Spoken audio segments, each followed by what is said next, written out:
Welcome back and thanks for staying with us. Let's continue to this now. Russia has escalated its long-range bombardment of power and gas infrastructure across Ukraine, causing significant damage and blackouts in several large cities. Russia invaded Ukraine more than 2 years ago. Meanwhile, Ukrainian President Volodymyr Zelenskyy's presidential term is almost up.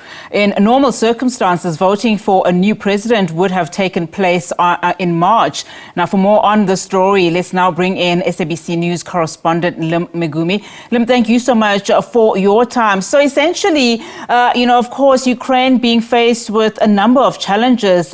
One, of course, the ongoing war with Russia. But talk to us about Zelensky's term, almost coming up. I mean, how likely is that going to happen, especially since the Russia-Ukraine war is still raging on? And we obviously believe that sentiment in Ukraine on the ground is, not very interested, particularly at this point in time, to be going to the polls.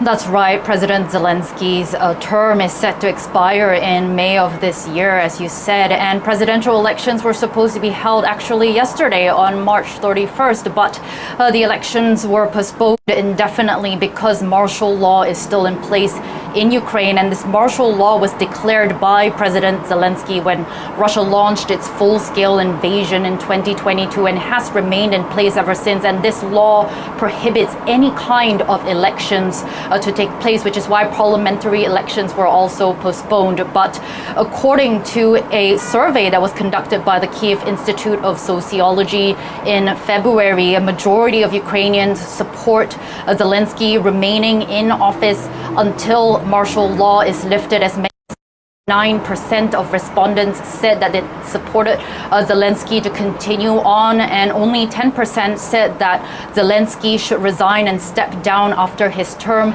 expires, and that the chairman of the parliament should take over and assume his duties until the next presidential elections took place. And we have seen President Zelensky really step up into this role as a wartime leader. He has really worked hard to garner a lot of support from especially Western countries, and he has been very tireless in building stronger relations with other countries to shore up more support as the war continues on. And many people have said that a leadership change now would be disruptive, and opposition party members as well, even though they may not necessarily support Zelensky himself, they have also said, I've spoken to a few, and they have said that they do support Zelensky remaining in office for the duration of martial law. But we are also hearing some concerns on how to protect and defend Ukraine's democracy because elections are being called off. We're hearing voices like parliamentary procedures, which used to be broadcast publicly, and this process was suspended when the full-scale invasion began. Many people are now saying that parliamentary procedures should be broadcast publicly again. And we're also hearing voices like the so-called TV marathon, which was implemented when the full-scale war began, where major broadcasters in Ukraine came together to come up with a unified news program to send out a unified message on the war. Although many people said that this was effective at the start of the full-scale invasion, they're saying that 2 years on, this threatens to drown out opposition voices and diverse voices, which is very vital to Ukraine's democracy. So there are indeed challenges ahead in terms of how Ukraine can defend its democracy as elections are being postponed here. I mean, Lim, you touched a little bit on it, in fact, when you talked, about how Zelensky has stepped up, during this time, especially when the country needed him. I mean, not too long ago, when he came into power, there was a lot of course, talk and criticism of voting in, an actor, a comedian, a producer, but he has really stepped up. So in those words, and just looking at some of the things that he has done, what then can be said about his legacy? Notwithstanding, of course, that that election date has not yet been proclaimed. We still don't know what is yet to come. But I'm sure one thing that a lot of people will talk about is how he managed to be at the forefront of this war.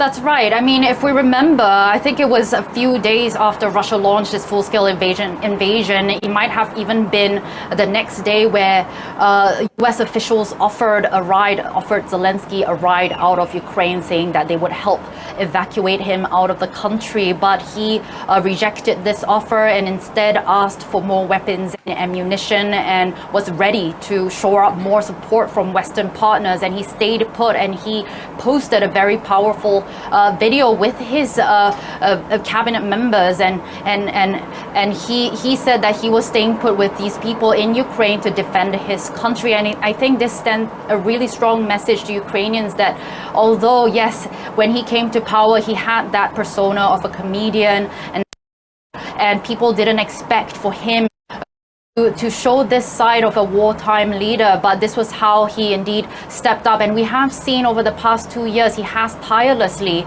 traveled to many different countries to try to shore up more support. He has been to the US several times to try to get more support from US leaders and officials. He has also managed to, during his presidency, to make Ukraine a candidate country for the EU, and now they are soon going to be opening negotiation talks to hopefully join the EU at some point in the future. So I think his legacy will be about how Ukraine, as it tries to shift away from its post-Soviet identity and with this full-scale invasion, how he has really paved the way to move Ukraine towards the West and really shape an identity of its own.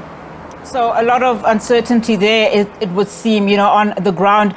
Of course, you touched a little bit on the support that is also dwindling for Ukraine. I'm more concerned about the military and financial support that it needs, particularly at this time when there is so much uncertainty. And of course, we're hearing Russia escalating its long-range bombardment of power and gas infrastructure. What's that like now?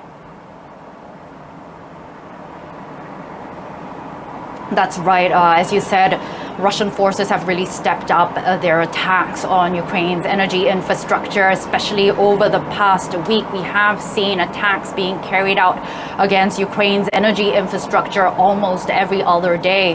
The last one was carried out in the early hours of Sunday morning yesterday, where missiles reached as far as Lviv, western Ukraine. And as you said, because U.S. military aid has remained stuck in Congress, we have been seeing a weakening of Ukraine's air defense umbrella.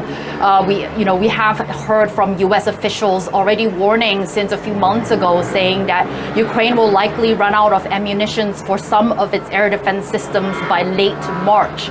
And we have already passed that point. And I believe that Russia is exploiting this weakening of Ukraine's air defense umbrella, and it is becoming quite desperate. And we have seen, especially in the eastern Kharkiv region, which has been the hardest hit. About a week ago, the biggest attack on Ukraine's energy grid was carried out by Russian forces, and to this day, about a week later, more than 100,000 people remain without power in the Kharkiv region. And now the mayor is saying that they are having to implement rolling blackouts to conserve energy, and that it would take weeks for the energy grid to be restored. So this is the kind of attacks that we will likely continue to see. And although President Zelenskyy, he said the frontline situation on the battlefield has largely stabilized compared to past months, he also said that the situation can change very quickly if military aid from the United States continues to stall. Lim Megumi, thank you so much for that, of course, giving us a very comprehensive update there in so much uncertainty happening in Ukraine. On the one hand, Russia escalating its bombardment, in Ukraine. And of course, the other, President Volodymyr Zelensky's presidential term, almost up. The elections were meant to happen last month. Of course, the decision was taken that they should then be, put back. And we'll continue to monitor that situation, of course, as that bombardment continues in Ukraine. And of course, the concern that military and financial aid is also dwindling from its backers.